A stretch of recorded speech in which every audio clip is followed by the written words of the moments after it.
Really excited about today's nail video.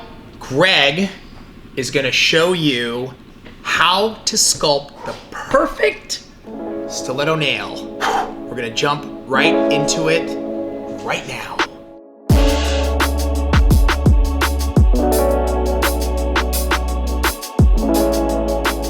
All right, Greg, what is the key to sculpting a perfect stiletto nail?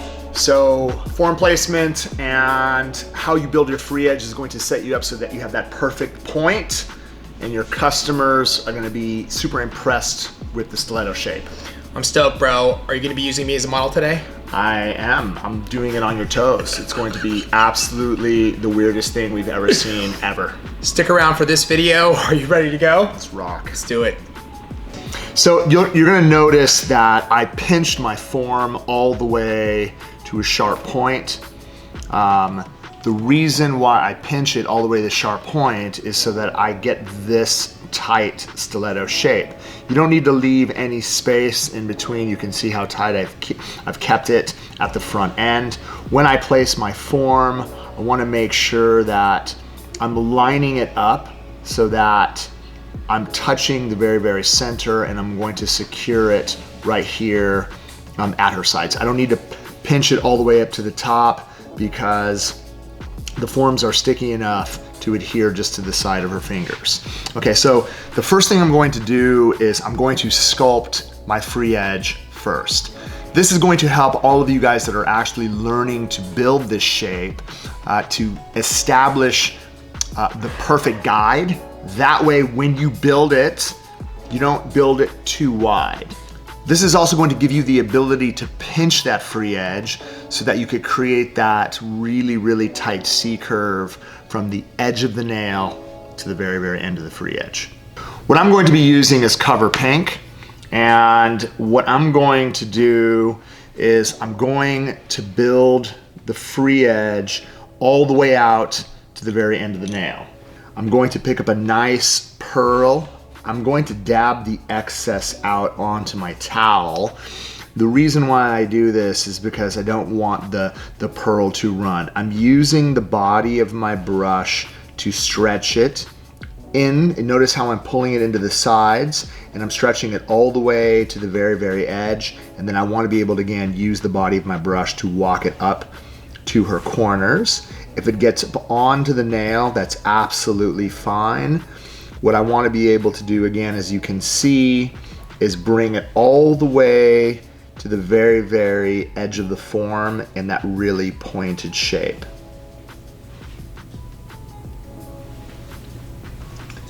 I don't mind bringing excess up onto the nail. As you can see, this is going to allow me to pinch the stiletto tip into the perfect form. Okay, so once I have created the free edge, I can continue to move down the line to the next finger. This is going to allow me to do the same exact thing. Once I'm done, I can go back and pinch the existing finger that I sculpted previously into the tightest shape. After a few minutes, you're gonna notice there's still a little bit of flexibility inside the tip. You're gonna notice that when I take my magic wand and I come on to the edge, it's going to put pressure right here at the edge, which is going to create just enough of a pinch to narrow the shape of the free edge. All right? And you're gonna notice that when I place it, if you're looking at the side, I wanna show you here, when I place my wand, I'm placing it at this angle. I'm not coming straight down. You notice that I'm actually pinching it around a 30-degree angle so that it focuses its pressure right at this point here. Okay, so what I'll do is I'll use my finger just to kind of mold the tip. You'll notice that I could use my finger to mold the tip as well. And what this is going to do, again, it's going to make sure that it's going to have a really, really tight pinch all the way to the front of the nail. What I'm going to do at this point is I could remove it. And it's so much easier, as you can see right here, for me to mold something this thin than a whole entire nail. This is going to set it up as a fantastic foundation so that when we build the body over the top, you're not gonna have to worry about trying to create that narrow pinch from this point of the finger all the way to the end. Okay. All right, we have a great stiletto shape ready to build the body and create a great structure. Now what I'm going to do is I'm going to start from this area here and build it all the way down through the body. If I start at the cuticle area, all I have to focus my attention on is getting the tip of the brush to lightly touch around the perimeter of the nail, allowing the product to self-level, not just at the back end of the cuticle area, but also around the whole entire perimeter of the nail. While the product is running, this is going to also establish the right strength for the body. Okay, what I'm gonna do is I'm gonna get a really nice healthy pearl, all right? And what I'm going to do is I'm going to set it right here at the cuticle area. Notice that I have enough space to touch around the edges while I'm allowing the product to run down. And at this point, I could use my brush to bring it in. And then notice where I'm actually feathering the product. I'm making sure that I'm using the body to feather it down, but you can see most of the bulk that I have through the body. I didn't pull it away. I let it sit there and I actually allowed the product to self-level into place, allowing the product to run down towards the front end of the nail. You can see how I'm missing product from the front end right here. What I'm going to do is I'm going to pick up a blending bead and I'm going to set it right here, boom. And then what I'll do is I'll use the body just to allow the product to run all the way down to the front.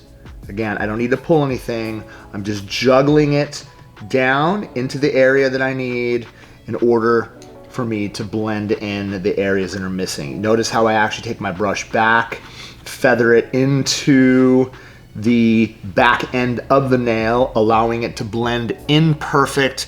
And once this dries, we're going to be able to file it perfectly into shape. Okay, so the first thing we want to be able to do before we file this into shape is we need to take the edges of our file down so that we do not cut our client.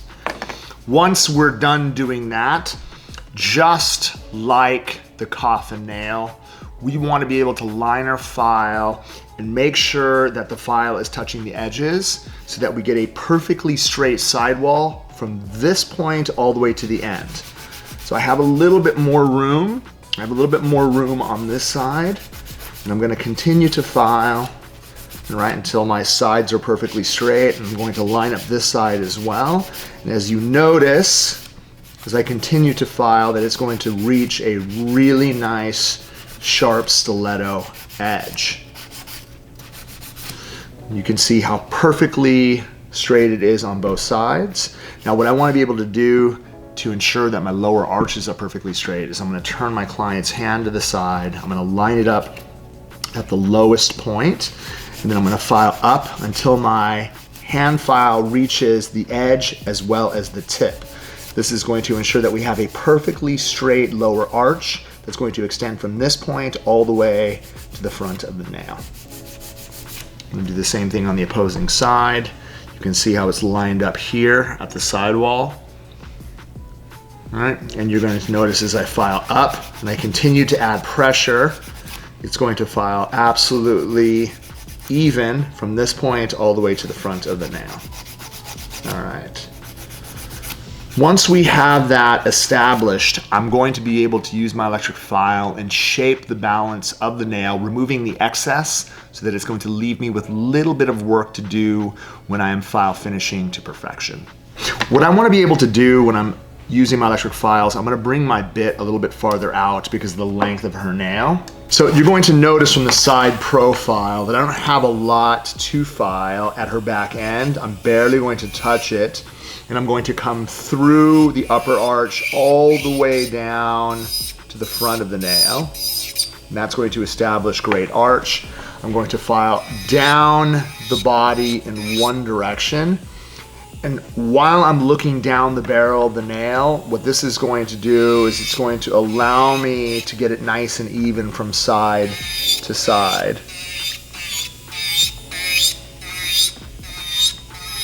I'm going to go around the cuticle area in one direction. I don't have that much to file.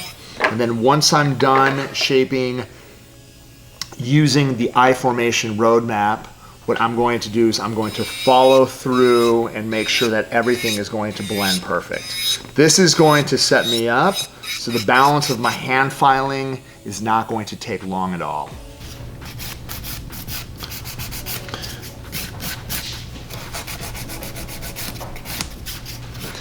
So one of the things I want to be able to do after I've removed most of the bulk is I'm going to take my hand file and I'm going to start from the top and I'm going to file down and I'm going to do the same thing on the opposite side.